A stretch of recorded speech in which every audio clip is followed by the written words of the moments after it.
Breaking news చూస్తున్నాం. ఇటు కేసీఆర్ 3 గంటలు సుదీర్ఘ చర్చలు, దాదాపు 400 మంది పార్టీకి సంబంధించిన వాళ్ళు, అలాగే ఎగ్జిక్యూటివ్ మెంబర్స్ వీళ్ళందరితో కూర్చొని ఎన్నో అంశాలపై చర్చించి దాదాపు 8 నెలల గ్యాప్ తర్వాత ఇవాళ మీడియా ముందుకి కేసీఆర్ రాబోయారు. ఇప్పుడు 3 గంటల పాటు కొనసాగిన బీఆర్ఎస్ విస్తృత స్థాయి సమావేశం, దీంట్లో చర్చించిన అంశాలు ఏంటి అనేది ఒక్కసారి చెప్పే ప్రయత్నం చేస్తా. ఇటు కృష్ణా జలాల విషయంలో ఇటు కాంగ్రెస్ రాజీ పడింది అంటూ ఇటు కేసీఆర్ సెన్సేషనల్ కామెంట్స్ చేశారు. అలాగే కృష్ణా బేసిన్లోని ఉమ్మడి జిల్లాలో బీఆర్ఎస్ భారీ బహిరంగ సభలను నిర్వహించాలి. దాంతోపాటు ఇటు నల్గొండ, రంగారెడ్డి, మహబూబ్ నగర్ జిల్లాలో బీఆర్ఎస్ సభలు నిర్వహించాలి. అలాగే నీళ్లు 2.0, తెలంగాణకి నీళ్ల విషయంలో అన్యాయం జరుగుతూనే వచ్చింది, ఇప్పుడు కూడా జరుగుతుంది అని చెప్పేసి సెన్సేషనల్ కామెంట్స్.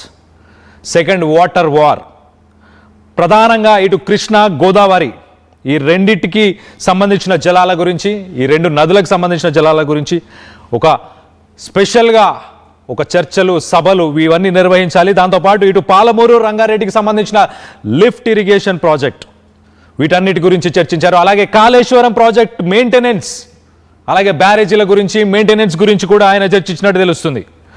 అలాగే గ్రామ పంచాయతీ ఎన్నికల్లో వచ్చిన రిజల్ట్స్ని దృష్టిలో పెట్టుకొని మరి రానున్న రోజుల్లో ఇటు ఎంపీటీసీ, అలాగే జెడ్పీటీసీ, అలాగే మున్సిపల్ ఎలక్షన్స్ ఏవైతే షెడ్యూల్ చేయబోతున్నారో వాటన్నిటిలో స్ట్రాంగ్గా పర్ఫామ్ చేయాలి బీఆర్ఎస్ అంటూ దిశానిర్దేశాలు ఇచ్చే ప్రయత్నం చేశారు. ఎలక్షన్ స్ట్రాటజీ, అలాగే ఇటు డిఫెక్షన్ ఎమ్మెల్యేస్ 10 మంది డిఫెక్షన్ ఎమ్మెల్యేస్కి సంబంధించి కూడా మాట్లాడినట్టు తెలుస్తుంది. ఆ 10 మందికి ఇటు స్పీకర్ గడ్డం ప్రసాద్ ఆయన నిర్ణయాన్ని తిరస్కరిస్తూ, దాన్ని కౌంటర్ చేస్తూ ఇటు హైకోర్టుకి అప్పీల్ చేయాలి, వెళ్ళాలి అన్న ఆలోచనని కూడా వ్యక్తపరిచినట్టు తెలుస్తుంది. సో మొత్తం మీద ఒక మెంబర్షిప్ డ్రైవ్, బీఆర్ఎస్కి సంబంధించి మెంబర్షిప్, ఒక మ్యాసివ్ మెంబర్షిప్ డ్రైవ్ని కూడా కండక్ట్ చేయాలి. గ్రాస్ రూట్ లెవెల్స్లో పార్టీని బలోపేతం చేయాలి అంటూ సెన్సేషనల్ డెసిషన్స్, సెన్సేషనల్ కామెంట్స్ అని చెప్పుకోవచ్చు. ఇప్పుడు వేదిక మీద మనం ఆల్రెడీ చూస్తున్నాం, ఇక్కడ మధుసూదనాచారి, ఇటు సబితా ఇంద్రారెడ్డి, నిరంజన్ రెడ్డి, జగదీష్ యాదవ్, సో మొత్తం మీద జగదీశ్వర్ రెడ్డి, సో మొత్తం మీద మాజీ మంత్రులు, పార్టీకి సంబంధించిన ముఖ్య నేతలు 400 మంది, ఇటు ఎగ్జిక్యూటివ్ మెంబర్స్, ఇటు పార్టీకి సంబంధించిన లెజిస్లేటివ్ పార్టీకి సంబంధించిన వాళ్ళు, అలాగే ఇటు ఎగ్జిక్యూటివ్ కమిటీకి సంబంధించిన వాళ్ళు, స్టేట్ ఎగ్జిక్యూటివ్ కమిటీ. సో మొత్తం మీద సుదీర్ఘ చర్చలు, 2 సంవత్సరాల కాంగ్రెస్ పాలన గురించి చర్చించారు. ఈ 2 సంవత్సరాల పాలనకి ఎలా ప్రజల్లోకి తీసుకెళ్ళాలి, చేసిన హామీలు ఏంటి, వీళ్ళు నెరవేర్చింది ఏంటి, ఖజానా తెలియకుండానే వచ్చారా, ఖజానా తెలియకుండానే హామీలు ఇచ్చారా, వీటన్నిటిపైన కూడా చర్చించాలి. వీటన్నిటి గురించి కూడా ప్రజల్లోకి తీసుకెళ్ళాలి, పార్టీని బలోపేతం చేయాలి. గ్రామ పంచాయతీకి సంబంధించిన ఎలక్షన్ రిజల్ట్స్తోని ఆయన సంతృప్తి చెందినట్టే తెలుస్తుంది. రానున్న ఎంపీటీసీ, జెడ్పీటీసీ, అలాగే మున్సిపల్ ఎలక్షన్స్ని దృష్టిలో పెట్టుకొని ఇటు పార్టీకి సంబంధించిన కార్యకర్తలు, నేతలు, నాయకులు అందరూ కలిసి పని చేయాలి. ఒక మెంబర్షిప్ డ్రైవ్ని కండక్ట్ చేయాలి. రూరల్ గ్రాస్ రూట్ లెవెల్ నుంచి మెంబర్షిప్స్కి సంబంధించి సభ్యత్వానికి, పార్టీకి సంబంధించిన సభ్యత్వాన్ని పెంచే ప్రయత్నం చేయాలంటూ కూడా ఆయన కామెంట్ చేసినట్టు తెలుస్తుంది. సో మొత్తం మీద ఒక సెన్సేషనల్ డెసిషన్ అనుకోవచ్చు, సుదీర్ఘ చర్చలు అనుకోవచ్చు. ఒక 3-4 గంటల పాటు ఇటు పార్టీకి సంబంధించిన ముఖ్య నేతలందరితోని చర్చించిన తర్వాత మనం ఆల్రెడీ ఆ టీవీలో చూసాం, ఇటు ఓన్లీ లిమిటెడ్ మెంబర్స్ని, ఒక 400 మందిని మాత్రమే నేమ్ ప్లేట్స్తో సహా, ఆ సీట్స్కి నేమ్ ప్లేట్స్తో సహా అరేంజ్ చేసిన ఈవెంట్ అని చెప్పుకోవచ్చు.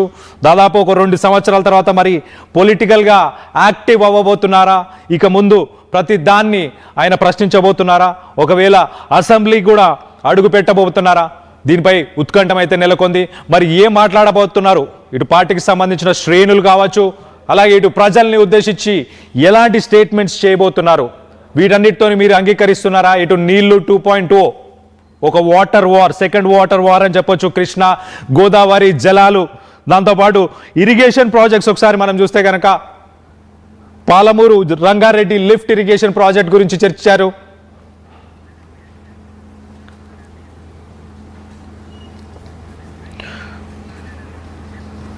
రైట్, రైట్, ఒక్కసారి మనం స్టేజ్ మీద కూర్చున్న నాయకులందరినీ మనం చూస్తే కనుక ముఖ్య నేతలందరూ, ఈ స్టేజ్ మీద ఉన్న నేతలందరూ కూడా ఇటు నల్గొండ, ఇటు రంగారెడ్డి, ఇటు మహబూబ్ నగర్కి సంబంధించిన నేతలుగానే కనిపిస్తున్నారు. మిగతా జిల్లాలకు సంబంధించిన వాళ్ళు కాదు. సో ప్రధానంగా అంశాలని చర్చించే అంశాలని ఒక రకంగా స్టేజ్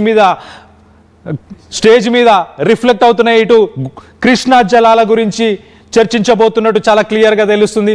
సో మొత్తం మీద అక్కడ పరిస్థితులు ఏంటి, 2014లో తెలంగాణ వచ్చినప్పుడు పరిస్థితులు ఏంటి, ఇప్పుడున్న పరిస్థితులు ఏంటి, గతంలో ప్రభుత్వం చేసుకున్న అగ్రిమెంట్స్ ఏంటి, ఇప్పుడున్న ప్రభుత్వం, ఇప్పుడున్న సీఎం రేవంత్ రెడ్డి చేస్తున్న అగ్రిమెంట్స్ ఏంటి, దానివల్ల ఎలాంటి నష్టాలు ఉండబోతున్నాయి, వీటన్నిటి గురించి చర్చించబోతున్నట్టు ఒక రకంగా సింబాలిక్గా ఇది ఒక రిప్రజెంటేషన్ అని అనుకోవచ్చు ఖచ్చితంగా. సో మనం చూడొచ్చు, ఇటు ఈ జిల్లాలకు సంబంధించిన నాయకులు మాత్రమే ఉన్నారు. అలాగే ఇప్పుడే వేదికపైకి రాబోతున్నారు ఇటు హరీష్ రావు, ఇటు మాజీ మంత్రి హరీష్ రావు ఇప్పుడే వేదికపైకి వచ్చారు. సో ఒక్కసారి మనం చూస్తే కనుక స్టేజ్ మీదకి మరి కాసేపట్లో ఇటు సీఎం కేసీఆర్, అలాగే మిగతా ఇటు కేటీఆర్ కూడా, వర్కింగ్ ప్రెసిడెంట్ కేటీఆర్ కూడా రాబోతున్నట్టు తెలుస్తుంది. సో మొత్తం మీద చర్చించే అంశాల గురించి మనం చూస్తే కనుక ప్రధానంగా ఇటు కృష్ణా జలాలకు సంబంధించి, అలాగే పాలమూరుకి సంబంధించిన లిఫ్ట్ ఇరిగేషన్ ప్రాజెక్ట్ మనం చూడొచ్చు. ఇప్పుడే వేదికపైకి ఎంటర్ అవ్వబోతున్నారు ఇటు మాజీ సీఎం కేసీఆర్ స్టేజ్ పైకి వచ్చారు. సో ఒక్కసారిగా ఇటు వేదిక పైకి వచ్చిన తర్వాత ఒక్కసారి మనం చూస్తే కనుక సభా ప్రాంగణంలో అందరూ వేచి ఉన్నారు. నెక్స్ట్ ఏం మాట్లాడబోతున్నారు, ఏ అంశాల గురించి చర్చించబోతున్నారు అనే దానిపై ఉత్కంఠం అయితే నెలకొంది. సో నెక్స్ట్ వర్కింగ్ ప్రెసిడెంట్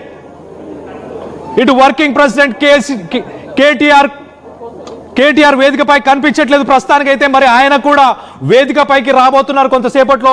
ఒక్కసారి మనం చూడొచ్చు, ఇప్పుడు సభా ప్రాంగణంలో ఉన్న వాళ్ళందరూ కూడా అలర్ట్ అయ్యారు, అందరూ కూర్చున్నారు, అందరూ వెయిట్ చేస్తున్నారు. ఇప్పుడు కేసీఆర్ నెక్స్ట్ ఏం మాట్లాడబోతున్నారు, దాదాపు 8 నెలల తర్వాత మీడియా ముందుకు వచ్చారు.